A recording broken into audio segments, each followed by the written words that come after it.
Hi friends, welcome to our channel. ఈరోజు నేనైతే పోచారంలోని స్ఫటికలింగేశ్వర స్వామి ఆలయానికి వచ్చాను. మీకు కూడా ఈ ఆలయం గురించి చెప్తాము అని అనుకుంటున్నాను ఫ్రెండ్స్. మేము అయితే మార్నింగే వచ్చాము. 7కి ఇక్కడ అభిషేకం చేస్తామని చెప్పారు అయ్యగారు. టికెట్ తీసుకొని అభిషేకానికైతే మనం ఇక్కడ చేయించుకోవచ్చు అన్నమాట. గర్భగుడిలోని స్ఫటికలింగేశ్వర స్వామికి అభిషేకం చేయించుకోవడానికైతే మనం 7 వరకు ఇక్కడ ఉండాలి. మనకి ఆ అభిషేకానికి కావలసిన పదార్థాలు, పాలు కానీ, పువ్వులు కానీ, మనకి బిల్వ పత్రాలు కానీ బయట గుడి దగ్గర అమ్ముతున్నారండి. గుడి బయట అయితే అన్నీ కూడా మనం ఏమి తీసుకురాలేకున్నా కూడా అన్నీ కూడా ఇక్కడ కొనుక్కొని స్వామివారికి సమర్పించవచ్చు. బాగుంది. ఇక్కడైతే టికెట్స్ తీసుకుంటున్నారు. మా అభిషేకం అయితే పూర్తయిపోయింది. అలంకరణ, అభిషేకం అన్నీ పూర్తయిపోయిన తర్వాత మాకు గోత్రనామాలు అన్నీ చదివారు అయ్యగారు. పూజ పూర్తయిపోయిన తర్వాత వీడియో తీసుకుందాం కదా అని తీసుకున్నాను. ఇక్కడ ఎల్లమ్మ టెంపుల్ ఉన్నది, ఇంకా ఇట్లా నాగశిలలు. ఈ టెంపుల్ అయితే చాలా సూపర్గా అనిపించింది. నాకైతే చాలా బాగుందండి. ఇట్లా రైట్ సైడ్లో కొన్ని దేవతా విగ్రహాలు ప్రతిష్ఠించారు.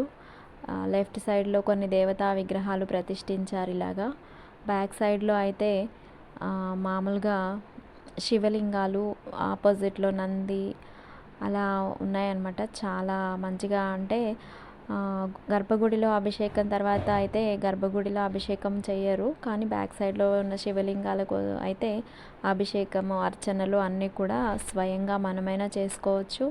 ఇంకా అయ్యగారుతో చేయించుకోవాలనుకుంటే కూడా టికెట్ తీసుకొని చేయించుకోవచ్చు అనమాట. అలా అవైలబుల్గా ఉండింది. బాగుంది ఫ్రెండ్స్. ఇక్కడ ఇదైతే అయ్యప్ప స్వామి అనమాట. ఇలా గుడి అయితే చాలా ప్రశాంతంగా, అందరు దేవతలు ఇక్కడే కొలువై ఉన్నారా అన్నట్లుగా చాలా మంచిగా అనిపించింది నాకైతే. వీలైతే మీరు కూడా ఒకసారి దర్శించుకోండి. చాలా బాగుంది ఫ్రెండ్స్. ఈ టెంపుల్ అయితే పార్వతీ పరమేశ్వరుల కళ్యాణం విగ్రహం అని అసలు చూస్తూ ఉంటే 2 కన్నులు సరిపోవట్లేదన్నమాట. అంత బాగుంది. చాలా బాగుంది టెంపుల్ అయితే. నేను ఫస్ట్ టైం వచ్చాను టెంపుల్కి. చూడండి ఫ్రెండ్స్, అందరూ స్వయంగా అభిషేకం చేస్తున్నారు.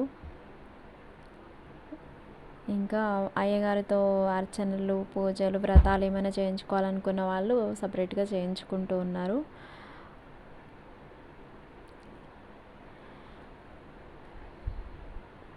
ప్రతి శివలింగానికి ఆపోజిట్లో మాత్రం నందీశ్వరుడు. అలా చాలా బాగుంది. ఇక్కడ ఒక పుట్ట కూడా ఏర్పాటు చేశారు. చాలా మంచిగా బాగుంది. చూడడానికైతే బాగుంది ఫ్రెండ్స్. ఈ గుడికి వచ్చి అభిషేకం చేసి అలంకరిస్తున్న టైంలో అక్కడ కూర్చోమన్నారు. కూర్చున్నాము టికెట్ తీసుకొని. అసలు అంతసేపు కూడా పరమేశ్వరుడు ఇంత వైభవంతో ఇలా ఉంటాడా అనిపించింది. చాలా మంచిగా అనిపించింది నాకైతే. ప్రత్యక్షంగా పరమేశ్వరుని చూస్తున్నట్టే అనిపించింది. చాలా బాగుండింది.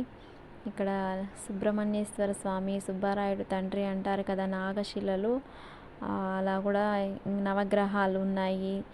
ఇంకా అసలు చాలా అందరు దేవతలు ఇక్కడే కొలువై ఉన్నారా అన్నట్లుగా చాలా కాలభైరవుని విగ్రహం ఉండింది. కామాక్షి, కంచి కామాక్షి మాత, ఇంకా కాళికా మాత, అన్ని విగ్రహాలు కూడా ఉన్నాయి. ఇక్కడ హోమం అలాంటివి జరిపించాలంటే కూడా జరిపించుకోవచ్చు అన్నమాట.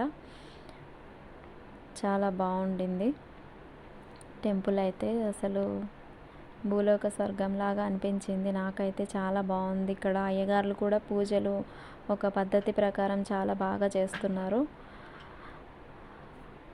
ఓకే ఫ్రెండ్స్, వీడియో నచ్చితే లైక్ చేయండి. Thank you for watching. నాకు ఎలా అనిపించింది అనేది మీతో షేర్ చేసుకుంటున్నాను అంతే ఫ్రెండ్స్. ఓకేనా? Thank you for watching friends. Thank you so much.